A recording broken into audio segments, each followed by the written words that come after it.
Good morning students, भौतिक विज्ञान की ऑनलाइन क्लासेस में आपका स्वागत है। आज जो अपन पढ़ने जा रहे हैं वो है ऑप्टिक्स का टॉपिक है। वैसे मूल रूप से ऑप्टिक्स जो है वो दो भागों में बटी हुई है। एक भाग है किरण प्रकाशिकी और दूसरा भाग है तरंग प्रकाशिकी। आज अपन बात करेंगे किरण प्रकाशिकी के बारे में। और किरण प्रकाशिकी में जो टॉपिक पढ़ेंगे वो टॉपिक अपने हैं प्रकाश किरण का परावर्तन, दर्पण और उसके प्रकार, दर्पण से संबंधित जो भी परिभाषाएं हैं वो, दर्पण के लिए चिन्ह परिपाटी और दर्पण से प्रतिबिंब किस प्रकार बनता है, इन बिंदुओं के ऊपर आज अपन डिस्कस करेंगे। तो देखिए, सबसे पहले है कि किरण क्या होती है। किरण जो है एक स्थिर बिंदु से प्रारंभ होकर अनंत की ओर अग्रसर हो, एक सिरा स्थिर हो और दूसरा सिरा जो है वो अनंत की ओर अग्रसर हो, तो उसे अपन किरण बोलते हैं। तो प्रकाश जो है वो स्रोत से उत्सर्जित होता है और उससे उत्सर्जित होने वाला प्रकाश जो है वो अनंत की ओर अग्रसर होता है, इसलिए प्रकाश की इस प्रकाशिकी को किरण प्रकाशिकी के नाम से जाना जाता है। तो इसमें सबसे पहले अपन पढ़ेंगे परावर्तन के बारे में।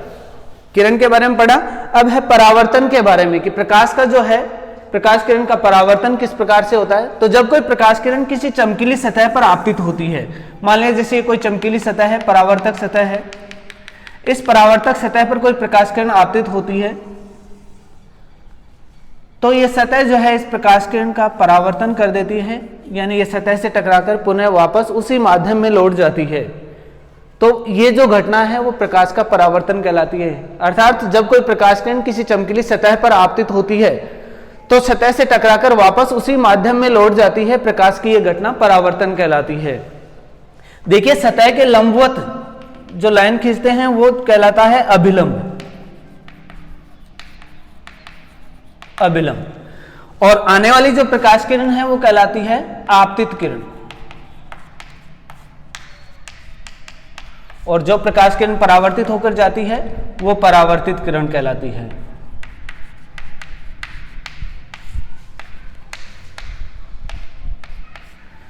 तो देखिए, आपतित प्रकाश किरण और अभिलंब के मध्य जो कोण बनता है वो कहलाता है आपतन कोण, इसे स्मॉल आई से डिनोट किया जाता है। और परावर्तित प्रकाश किरण और अभिलंब के मध्य जो कोण बनता है वो कहलाता है परावर्तन कोण, जिसे स्मॉल आर से डिनोट किया जाता है। जब भी प्रकाश का परावर्तन होता है तो परावर्तन में आपतन कोण का मान हमेशा परावर्तन कोण के बराबर होता है, यानी यह परावर्तन की एक प्रकार से शर्त है कि आपतन कोण I का मान जो है वो बराबर होता है परावर्तन कोण R के। दूसरी जो प्रकाश के परावर्तन की शर्त है वो ये है कि आपतित प्रकाश किरण, परावर्तित प्रकाश किरण और अभिलंब तीनों एक ही तल में होने चाहिए। एक ही तल का मतलब ये है, इसको आप इस तरह से समझ सकते हैं कि मान लिया जैसे अपन ने किसी बैटरी का फोकस डाला किसी परावर्तक सतह पर, तो वो फोकस उससे परावर्तित होकर वापस उसी दिशा में जाता है, यानी उसका तल एक ही रहता है। जैसे यहाँ पर आपतित प्रकाश किरण, परावर्तित और अभिलंब तीनों अपने को दिखाई दे रहे हैं क्योंकि ये तीनों बोर्ड के तल में हैं, यानी एक ही तल में है।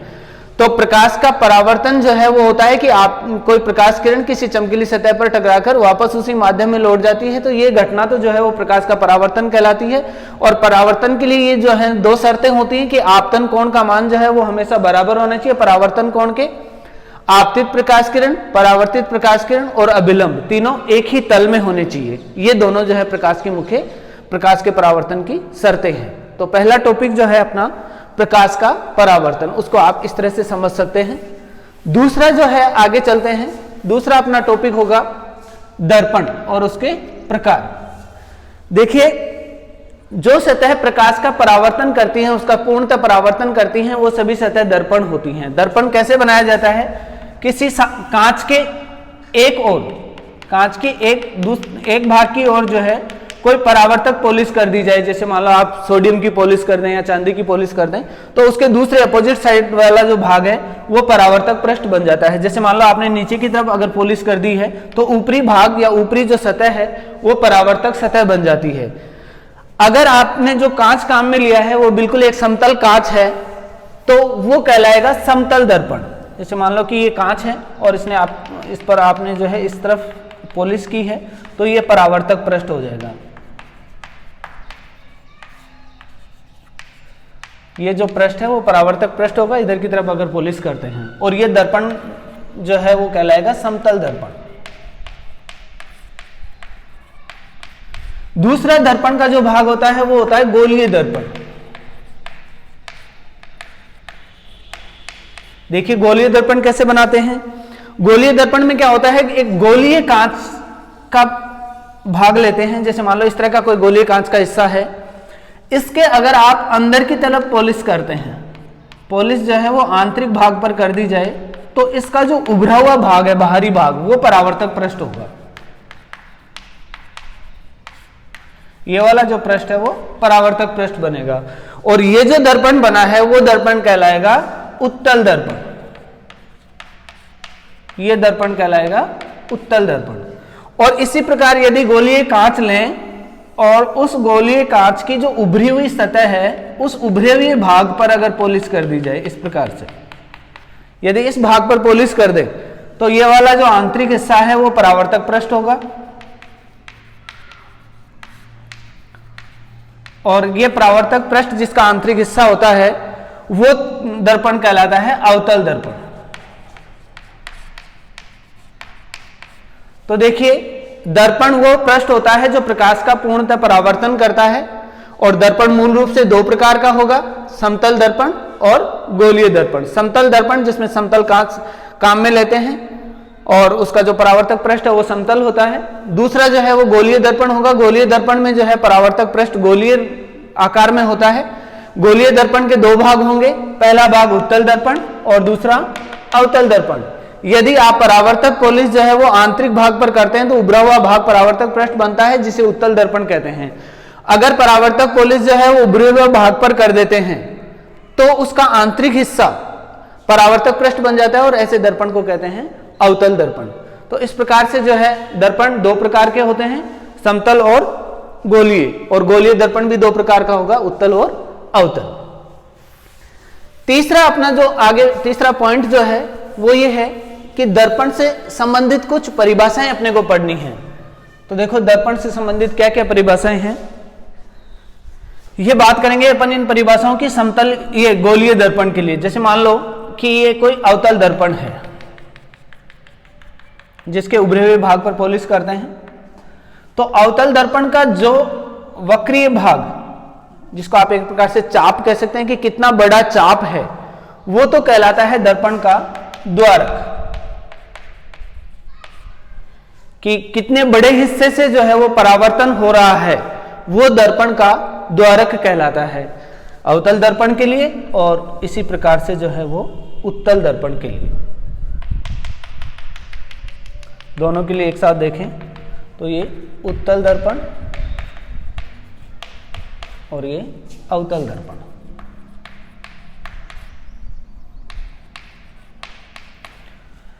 दूसरा द्वारक तो जो है वो कितने बड़े भाग से जो है दर्पण परावर्तन कर रहा है प्रकाश का, वो उसका द्वारक होगा। द्वारक का जो मध्य बिंदु है दर्पण के ऊपर, दर्पण के ऊपर द्वारक का जो मध्य बिंदु है वो कहलाता है धुरु, और इसको P से डिनोट करते हैं। द्वारक को जो है चाप AB द्वारा दर्शाया जाता है और धुरु को जो है वो P से दर्शाया जाता है। पोल जो है वो ये होता है। तीसरा जो परिभाषा में आएगा वो है वक्रता केंद्र, जिसको आप जो है C से डिनोट करते हैं। वक्रता केंद्र क्या होगा, देखो गोलीय दर्पण जिस गोले का अंश होता है, जिस गोले का भाग होता है, जैसे मान लो यही अपना दर्पण है, ये जिस गोले का भाग है उस गोले का जो केंद्र है वो केंद्र बिंदु क्या कहलाता है, वक्रता केंद्र कहलाता है। जैसे इसकी बात करें उत्तल दर्पण की, तो इसमें वक्रता केंद्र जो है वो ये वाला होगा, इसको C से डिनोट करेंगे, ये पोल P और ये इसका द्वारक AB। तीसरा जो पॉइंट है वो है वक्रता केंद्र। इसके आगे है चौथा पॉइंट वक्रता त्रिज्या, जिसको कैपिटल R से दर्शाया जाता है। वक्रता त्रिज्या क्या होती है, देखो दर्पण जिस गोलीय भाग का अंश होता है उस गोले की जो त्रिज्या है वो कहलाती है वक्रता त्रिज्या। दूसरा अपन कह सकते हैं कि पोल को वक्रता केंद्र से मिलाएं, तो पोल और वक्रता केंद्र के मध्य की जो दूरी है वो वक्रता त्रिज्या होगी। या उस गोले की जो त्रिज्या है वो वक्रता त्रिज्या कहलाती है, जिसे कैपिटल आर से डिनोट किया जाता है। अगला जो पॉइंट आएगा अपना वो है मुख्य अक्ष। मुख्य अक्ष, देखो मुख्य अक्ष क्या होगा, वह रेखा जो वक्रता केंद्र और ध्रुव दोनों को मिलाते हुए गुजरे या दोनों बिंदुओं से होकर गुजरती है, वो जो है वो मुख्य अक्ष कहलाती है।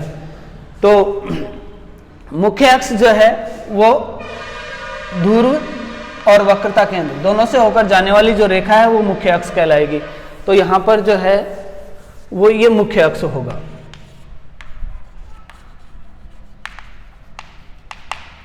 मुख्य अक्ष के बाद में बात करें फोकस बिंदु की,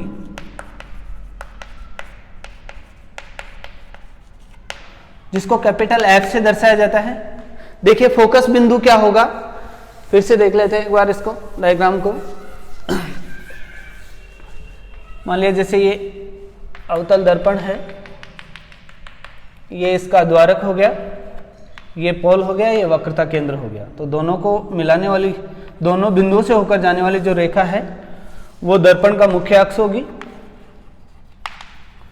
और ये वक्रता केंद्र हो गया।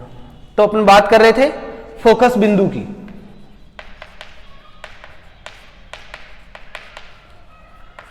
जिसको कैपिटल एफ से दर्शाते हैं।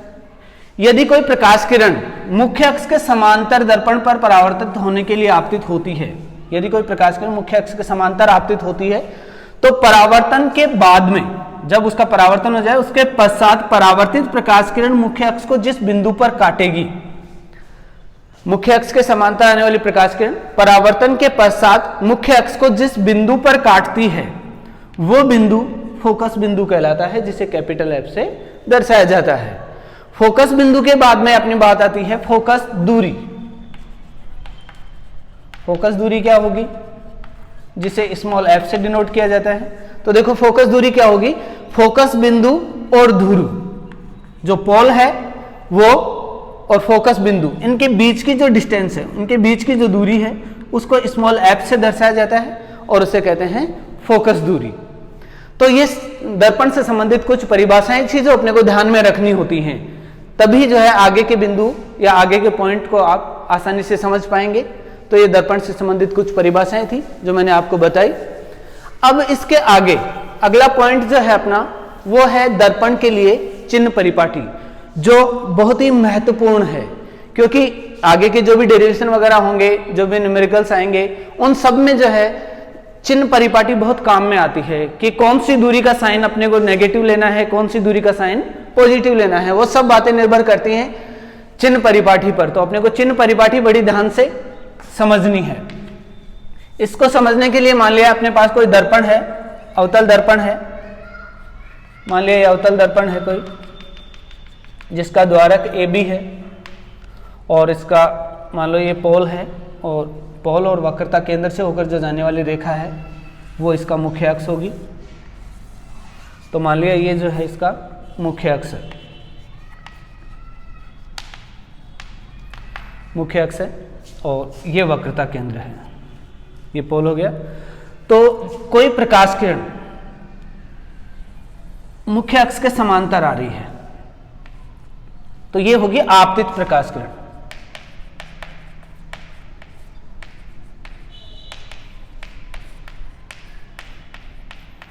आपतित प्रकाश किरण जो परावर्तित होने के लिए दर्पण पर आपतित हो रही है वो आपतित प्रकाश किरण होगी। तो देखिए दर्पण में जो है वो 4 प्रकार की दूरियों का मापन किया जाता है। एक पोल और परावर्तक पृष्ठ की ओर मुख्य अक्ष के समांतर नापी गई दूरी, एक मुख्य अक्ष के समांतर पोल और परावर्तक पृष्ठ के विपरीत दिशा में मापी गई दूरियां, एक मुख्य अक्ष के ऊपर की ओर नापी गई दूरियां और एक मुख्य अक्ष के नीचे की ओर मापी गई दूरियां। सबसे पहले अपन बात करें कि यदि पोल और परावर्तक पृष्ठ से आपतित प्रकाश किरण के विपरीत दिशा में कोई दूरी नापी जाए, जैसे मान लो एग्जांपल यहां कोई भी बिंदु है, कोई r' बिंदु है, अपने को ये दूरी नोट करनी है कि ये दूरी कितनी होगी। तो दूरियां हमेशा ध्रुव से नापी जाती हैं, दूरियों का मापन जो है वो हमेशा ध्रुव से पॉइंट को रख करके फिर नापा जाता है। तो जैसे मान लो अपने को ये r डैश की दूरी ज्ञात करनी है और ये दूरी मान लो जैसे s है, ये दूरी s है, अपने को देखना है कि दूरी s का जो साइन है वो प्लस का होगा या माइनस का होगा। तो देखिए पोल पर पॉइंट रखेंगे और r डैश की ओर चलेंगे, मुख्य अक्ष के समांतर r डैश की ओर चलते हैं नापने के लिए। तो ये जो आप जिस दिशा में जा रहे हैं वो दिशा आपतित प्रकाश किरण के विपरीत दिशा में है। तो पहला पॉइंट अपना यह होगा कि यदि कोई दूरी आपतित प्रकाश किरण के विपरीत दिशा में नापी जाती है तो उसका साइन हमेशा नेगेटिव लिया जाता है, वो दूरी ऋणात्मक होगी। तो यहां अगर दूरी s नापी जाएगी तो वो दूरी ऋणात्मक होगी, यानी कि आपतित किरण के विपरीत दिशा में ध्रुव से नापी गई दूरियां क्या होती है? ऋणात्मक होती है, पहली बात। दूसरा, आपतित प्रकाश किरण की दिशा में नापी गई दूरियां, दिशा में मान लो जैसे मान लो ये आपतित प्रकाश किरण की दिशा है तो आप इधर की तरफ कोई दूरियां नाप रहे हैं, जैसे मान लो P से यहां कोई भी पॉइंट है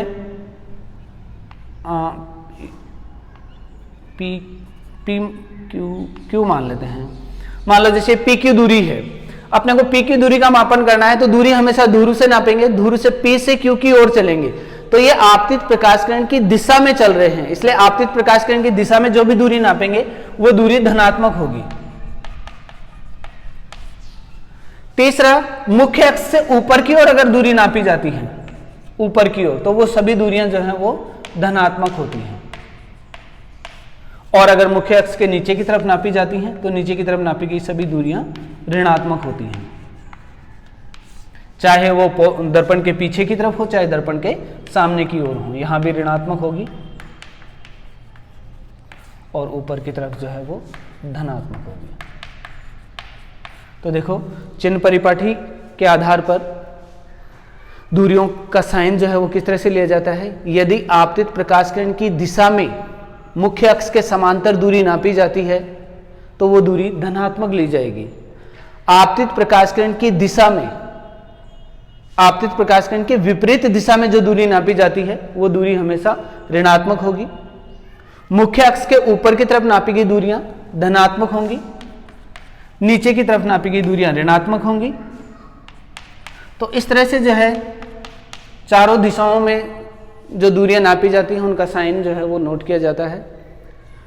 आपतित प्रकाश किरण की दिशा में धनात्मक, मुख्य अक्ष के समांतर, आपतित प्रकाश किरण की दिशा के विपरीत दिशा में मुख्य अक्ष के समांतर नापी गई दूरियां ऋणात्मक, नीचे की तरफ ऋणात्मक और मुख्य अक्ष के ऊपर की तरफ धनात्मक। तो इस तरह से जो है दर्पण की जो दूरियां होती हैं उनका साइन जो है वो नोट किया जाता है, पता किया जाता है। अब अगला जो है अपना टॉपिक है वो दर्पण से प्रतिबिंब का बनना, कि दर्पण से जो है वो प्रतिबिंब किस प्रकार से बनता है।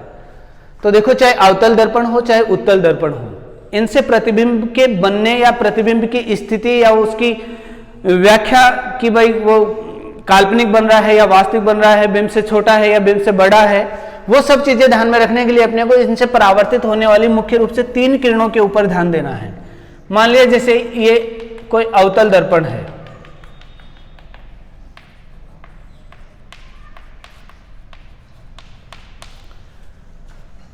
और ये इसका मुख्य अक्ष है, ये वक्रता केंद्र मान लिया।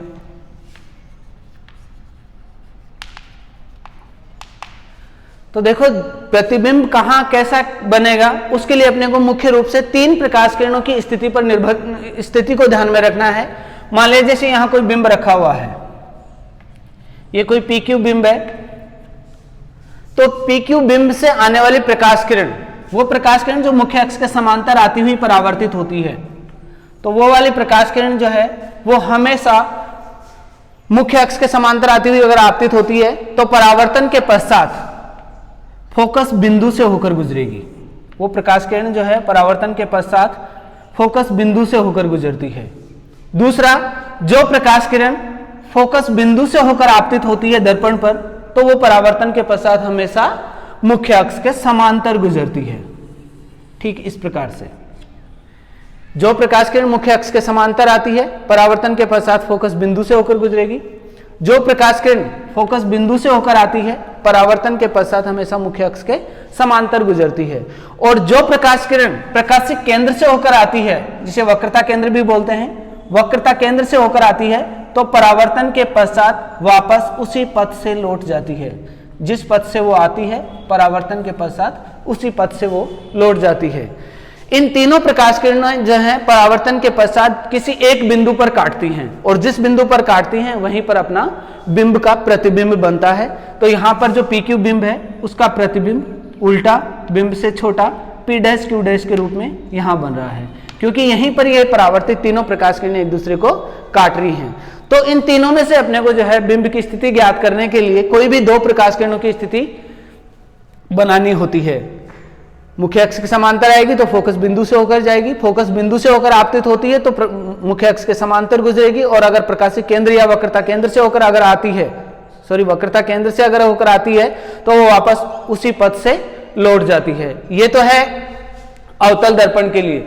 इसी प्रकार अगर देखें उत्तल दर्पण के लिए, तो उत्तल दर्पण में जो है उभरा हुआ हिस्सा परावर्तक पृष्ठ होता है और आंतरिक हिस्सा जो है वो परावर्तक पॉलिश किया हुआ हिस्सा होता है। मान लिया कोई उत्तल दर्पण है ये भी, और ये इसका मुख्य अक्ष है। मान लिया ये इसका फोकस बिंदु है और ये वक्रता केंद्र है। सामने की ओर बिंब रखा होगा। तो इसमें प्रकाश किरणों के परावर्तन में देखें कि जो प्रकाश किरण मुख्य अक्ष के समांतर आ रही है, मुख्य अक्ष के समांतर आते हुए परावर्तित होती है, तो परावर्तन के पश्चात ये प्रकाश किरण फोकस बिंदु से होकर जाती हुई प्रतीत होती है। वास्तव में जाती नहीं है, उधर से जाती हुई प्रतीत होती है, क्योंकि उसको पीछे की तरफ बढ़ाते हैं तो वो फोकस बिंदु से आती हुई लगती है। तो पहला जो नियम है उत्तल दर्पण में अगर देखें तो जो प्रकाश किरण मुख्य अक्ष के समांतर आती है परावर्तन के पश्चात वो फोकस बिंदु से होकर जाती हुई प्रतीत होती है।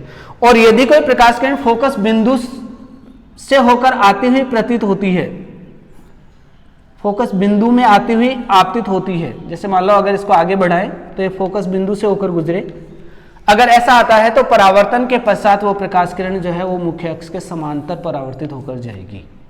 दूसरा है कि जो प्रकाश किरण फोकस बिंदु में आती हुई प्रतीत होती है, दर्पण से उत्तल दर्पण से परावर्तन के पश्चात वो मुख्य अक्ष के समांतर गुजरेगी। और इसके लिए तीसरा देखें कि जो प्रकाश किरण वक्रता केंद्र में आती हुई प्रतीत होती है तो वो प्रकाश किरण परावर्तन के पश्चात वापस उसी पथ से लौट जाती है, क्योंकि वो दर्पण पर समकोण पर आपतित होती है, और समकोण पर अगर आपतित होती है तो पुनः उसी पथ से वो वापस लौट जाती है। तो ये तीन नियम उत्तल दर्पण के लिए और यही तीन नियम अवतल दर्पण के लिए। इनमें कोई भी दो प्रकाश किरणों की जो है अपने को स्थिति बनानी होती है, दोनों जहां क्रॉस करती हुई एक दूसरे को वहीं पर प्रतिबिंब बनता है। जैसे उत्तल दर्पण में अब प्रतिबिंब कहां बनेगा, तो जो प्रकाश किरण फोकस बिंदु में आती हुई प्रतीत होती है, अगर इसको पीछे की तरफ बढ़ाएं परावर्तन के पश्चात तो ये देखो तीनों एक ही बिंदु पर काट रही हैं, तो यहां पर पी डैश क्यू डैश के रूप में आपका प्रतिबिंब बन जाएगा। देखिए चिन्ह परिपाटी के आधार पर देखें तो अवतल दर्पण में जैसे मान लो ये फोकस दूरी होगी अवतल दर्पण की, यहां से ये वाली फोकस दूरी होगी और ये इसकी वक्रता त्रिज्या होगी। तो ये जो दोनों दूरियां हैं वो आपतित प्रकाश किरण, ये आपतित प्रकाश किरण है तो आपतित प्रकाश किरण के विपरीत दिशा में नाप रहे हैं, क्योंकि आपतित प्रकाश किरण की दिशा ये है और आप ये जो दूरियां नापेंगे पोल से तो ये इस तरफ नाप रहे हैं, यानी आपतित प्रकाश किरण के विपरीत दिशा में नापी गई दूरियां हैं। इसलिए अवतल दर्पण की वक्रता त्रिज्या ऋणात्मक होती है और अवतल दर्पण की फोकस दूरी भी ऋणात्मक होती है। ये ध्यान में रखना है। अगर उत्तल दर्पण की बात करें तो ये आपतित प्रकाश किरण की दिशा है, यानी आपतित प्रकाश किरण इस दिशा में आपतित हो रही है और ये इसकी फोकस दूरी है और ये वक्रता त्रिज्या है। देखो दोनों ही दूरियां अगर पोल से नापें तो ये आपतित प्रकाश किरण की दिशा में नापी गई दूरियां हैं, यानी ये दूरी भी इधर की तरफ नापेंगे और ये दूरी भी इधर की तरफ, तो दोनों दूरियां जो है वो आपतित प्रकाश किरण की दिशा में नापी गई दूरियां हैं। इसलिए उत्तल दर्पण की वक्रता त्रिज्या भी धनात्मक होती है और उत्तल दर्पण की फोकस दूरी भी धनात्मक होती है। तो आज जो है अपने 5 टॉपिक पढ़े। प्रकाश का परावर्तन किस तरह से होता है, दर्पण क्या होता है, कितने प्रकार का होता है, दर्पण से संबंधित परिभाषाएं क्या है, दर्पण में चिन्ह परिपाटी को किस प्रकार काम में लिया जाता है, किस प्रकार लागू किया जाता है, और इससे जो है प्रतिबिंब किस प्रकार बनते हैं। तो देखो यह प्रतिबिंब बनने का एक सरल सा आपको मैंने तरीका बताया है। अब अपन देखें कि अवतल दर्पण में जब बिंब अनंत पर रखा हो, अनंत या वक्रता केंद्र के मध्य रखा हो, वक्रता केंद्र पर हो, अलग अलग स्थितियों पर हो, तो आपका प्रतिबिंब जो है वो किस प्रकार से बनता है। क्वेश्चन ये आता है कि मान लो बिंब किसी एक स्थिति पर रखा है तो उससे बनने वाले प्रतिबिंब की व्याख्या कीजिए। तो प्रतिबिंब की व्याख्या में अपने को 4 जो है वो बिंदु बताने होते हैं कि प्रतिबिंब जो है वो कहाँ बन रहा है, उल्टा बन रहा है या सीधा बन रहा है, वास्तविक बन रहा है या काल्पनिक बन रहा है, और उसकी स्थिति कहाँ है, किस बिंदु पर वो बन रहा है। तो ये 4 बिंदु बताने होते हैं जिससे प्रतिबिंब की व्याख्या होती है। मान लीजिए जैसे कोई अवतल दर्पण है और अनंत पर बिंब रखा हुआ है। बिंब अगर अनंत पर होता है तो उससे आने वाली प्रकाश किरणें एक दूसरे के समांतर आपतित होती हैं। यदि वे प्रकाश किरणें मुख्य अक्ष के समांतर आ रही हैं, देखो पहली स्थिति ले ले प्रतिबिंब के बनने में कि बिंब जो है वो अनंत पर स्थित हो।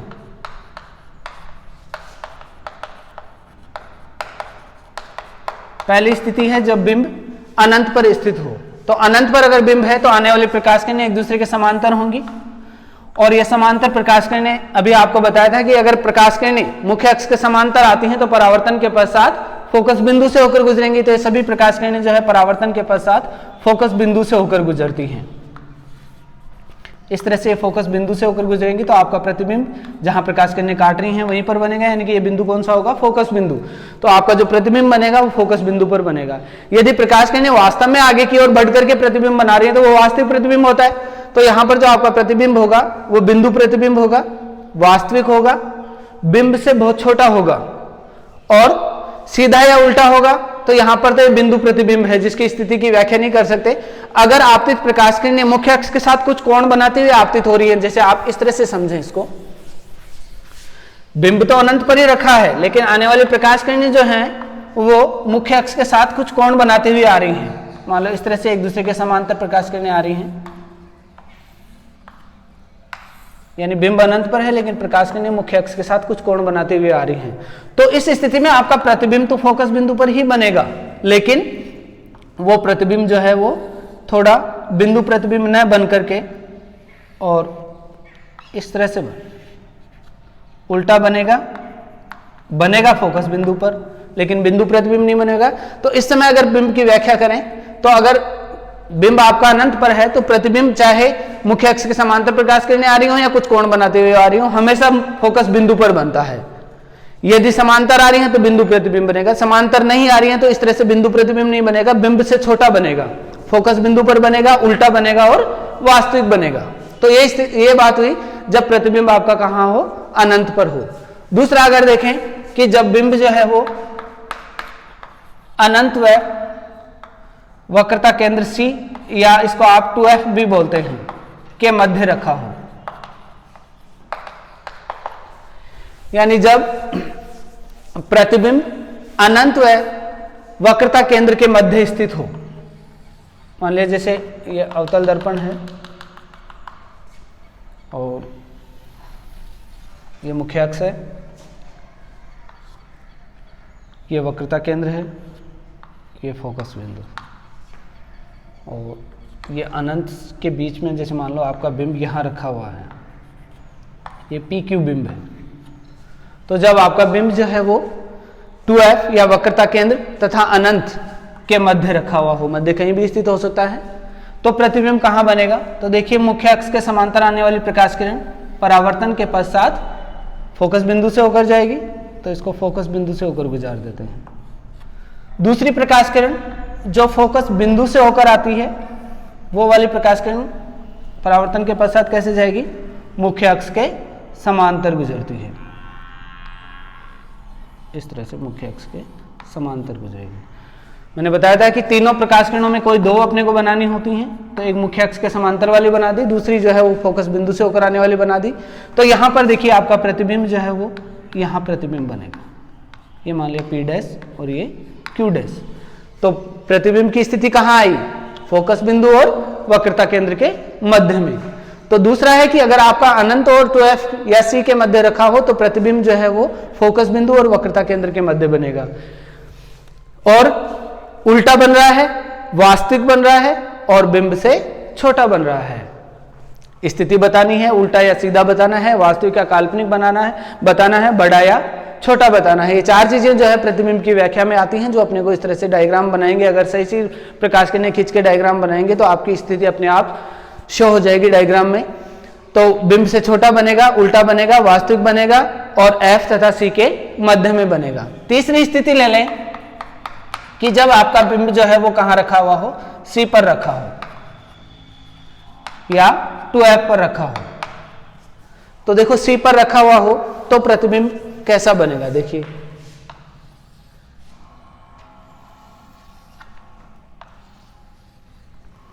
मान लीजिए अवतल दर्पण है, ये इसकी फोकस बिंदु आ गई और ये वक्रता केंद्र। तो अगर वक्रता केंद्र पर ही रखा हुआ हो आपका बिंब तो मुख्य अक्ष के समांतर आने वाली प्रकाश किरण फोकस बिंदु से होकर गुजरेगी और जो प्रकाश किरण फोकस बिंदु से होकर आती है वो परावर्तन के पश्चात मुख्य अक्ष के समांतर जाएगी इस तरह से।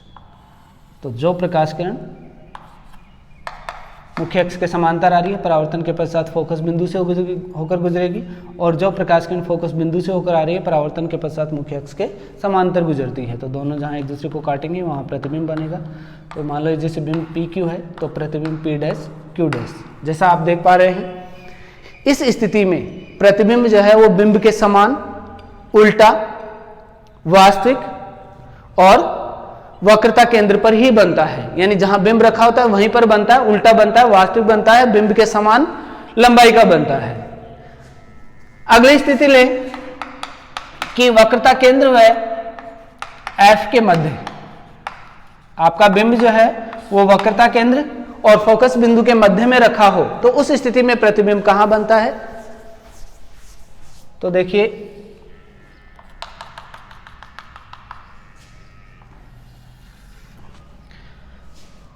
मान लीजिए फोकस बिंदु है और ये वक्रता केंद्र है। ये जो दूरियां लेते हैं ये आनुपातिक दूरियां लें, अगर जैसे जिस प्रकार आप दर्पण बना रहे हैं उसी के अनुपात में अगर वक्रता केंद्र और फोकस दूरी मानेंगे तो आपका डायग्राम स्वतः ही जो है सही जगह प्रतिबिंब की स्थिति अपने आप सही जगह पर बनेगी। अगर मान लो आपका बिंब जो है वो C और F के मध्य में रखा हो तो जो प्रकाश किरण फोकस बिंदु मुख्य अक्ष के समांतर आती है वो फोकस बिंदु से होकर गुजरेगी। तो ये प्रकाश किरण परावर्तन के पश्चात फोकस बिंदु से होकर जाएगी और जो प्रकाश किरण फोकस बिंदु से होकर आती है वो प्रकाश किरण परावर्तन के पश्चात मुख्य अक्ष के समांतर गुजरेगी। तो जहां एक दूसरे को दोनों काटती हैं वहां प्रतिबिंब बनेगा। तो ये जो प्रतिबिंब है वो वक्रता केंद्र और अनंत के मध्य में आ रहा है और बिंब से बड़ा बन रहा है। मान लो जैसे PQ बिंब है तो P', Q' प्रतिबिंब है। तो अगर C और F के मध्य में आपका बिंब रखा हुआ हो तो उस स्थिति में प्रतिबिंब जो है वो वक्रता केंद्र और अनंत के मध्य में बनता है। बिंब से बड़ा बन रहा है, वास्तविक बन रहा है और उल्टा बन रहा है। वक्रता केंद्र और अनंत के मध्य उल्टा, बिंब से बड़ा और वास्तविक प्रतिबिंब बनता है। अगली स्थिति देखें कि बिंब जो है वो फोकस बिंदु पर रखा हो, F पर रखा हो। तो इस स्थिति में देखो क्या होगा, आप बिंब को उठा करके जो है फोकस बिंदु पर रख दें तो जो प्रकाश किरण मुख्य अक्ष के समांतर आ रही है उसका पथ बिल्कुल वैसा ही होगा। ये बिंब है PQ तो मुख्य अक्ष के समांतर आने वाली प्रकाश किरण फोकस बिंदु से होकर गुजरेगी। अब इसमें जो है फोकस बिंदु वाली प्रकाश किरण प्राप्त नहीं होती है तो इसके लिए क्या करते हैं, तीसरा वाला जो मैंने आपको बताया था प्रकाशिक केंद्र, ये वक्रता केंद्र से होकर कोई प्रकाश किरण आए तो आप इससे होकर आती हुई दर्शाएं। जैसे मान लो यहां जाकर के कोई प्रकाश किरण परावर्तित हो तो ये दर्पण के लंबवत आपतित होगी, लंबवत आपतित होती है तो वो पुनः उसी पथ पर वापस लौट जाती है तो ये वक्रता केंद्र से होकर गुजर जाती है। तो देखिए इस स्थिति में क्या होगा, जब आपका बिंब जो है वो फोकस बिंदु पर रखा हो तो परावर्तित दोनों प्रकाश किरणें ही एक दूसरे के समांतर हैं, यानी ये कहाँ एक दूसरे को क्रॉस करेंगे, अनंत पर। अनंत पर क्रॉस करेंगे तो आपका प्रतिबिंब जो है वो अनंत पर बनेगा और अनंत पर बनेगा तो बहुत बड़ा होगा क्योंकि मुख्य अक्ष जो है दूरी बहुत अधिक होगी। तो यदि आपका बिंब F पर रखा हो तो प्रतिबिंब अनंत पर बनता है, बिंब से बहुत बड़ा बनेगा, वास्तविक बनेगा और उल्टा बनेगा। यह प्रतिबिंब की व्याख्या होगी। अगली और अंतिम स्थिति जो है वो अगर आपका बिंब जो है वो फोकस बिंदु और धुरु के मध्य में रखा हो तो प्रतिबिंब कैसा बनेगा? तो ये देखते हैं। मान लीजिए जैसे ये अवतल दर्पण है, ये मान लिया फोकस बिंदु है, तो फोकस बिंदु और ध्रुव P इनके मध्य में अगर आपका बिंब रखा हुआ हो तो प्रतिबिंब कहाँ बनता है? तो देखिए बिल्कुल वैसे ही बनाएंगे डायग्राम। मुख्य अक्ष के समांतर आने वाली प्रकाश किरण फोकस बिंदु से होकर जाएगी, तो इसको फोकस बिंदु से होकर गुजार देते हैं। और जो प्रकाश किरण प्रकाशीय केंद्र से होकर आ रही है, प्रकाशीय केंद्र से होकर आती हुई प्रतीत होती है, देखिए इसको पीछे से बढ़ाकर लाए तो यहाँ पर लंबवत आकर आपतित होती है, तो परावर्तन के पश्चात ये वापस इसी पथ से लौट जाती है। तो अब सामने की ओर तो इनका गैप बढ़ता जा रहा है, इसलिए सामने तो काटेंगे नहीं, तो ये कहाँ एक दूसरे को प्रतिच्छेदित करती हैं, इसके लिए इनको पीछे की तरफ बढ़ाते हैं। पीछे की तरफ बढ़ाते हैं तो ये दर्पण के पीछे की तरफ एक दूसरे को क्रॉस करती हैं, तो वहां पर प्रतिबिंब बनता है। ये P डैश Q डैश के रूप में प्रतिबिंब बनेगा। तो यदि आपका बिंब फोकस बिंदु और ध्रुव के मध्य में रखा हुआ हो तो उस स्थिति में प्रतिबिंब जो है वो दर्पण के पीछे की ओर बनता है, सीधा बन रहा है, बिंब से बड़ा बन रहा है, लेकिन काल्पनिक बन रहा है। यानी कि काल्पनिक जो स्थिति है वो तभी होगी जब आपका बिंब फोकस बिंदु और ध्रुव के मध्य में यानी फोकस बिंदु से थोड़ा अंदर की ओर रखा हो, तो उस स्थिति में प्रतिबिंब हमेशा काल्पनिक बनता है। तो ध्रुव और फोकस बिंदु के मध्य में आपका बिंब कहीं भी रखा हो, उस स्थिति में आपका प्रतिबिंब जो है वो सीधा दर्पण के पीछे की ओर काल्पनिक और बिंब से बड़ा बनता है। यह हुई अवतल दर्पण से प्रतिबिंब के बनने की बात। इसमें अपन ने देखा कि जैसे जैसे आपका बिंब अनंत से दर्पण की ओर आ रहा है, जैसे जैसे बिंब अनंत से दर्पण की ओर लाते हैं बिंब को, तो आपका जो प्रतिबिंब है वो दर्पण से अनंत की ओर अग्रसर होता है। देखिए एक दूसरे के उल्टे होते हैं। आप इसको याद रखने के रूप में इस तरह से देख सकते हैं कि अनंत पर हो, अगर बिंब कहां रखा हुआ हो, बिंब अनंत पर हो, तो आपका जो प्रतिबिंब है वो कहां बनेगा? फोकस बिंदु पर बनेगा।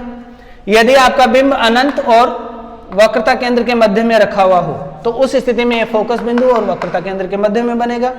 यदि वक्रता केंद्र पर रखा हुआ है तो प्रतिबिंब भी वक्रता केंद्र पर बनेगा।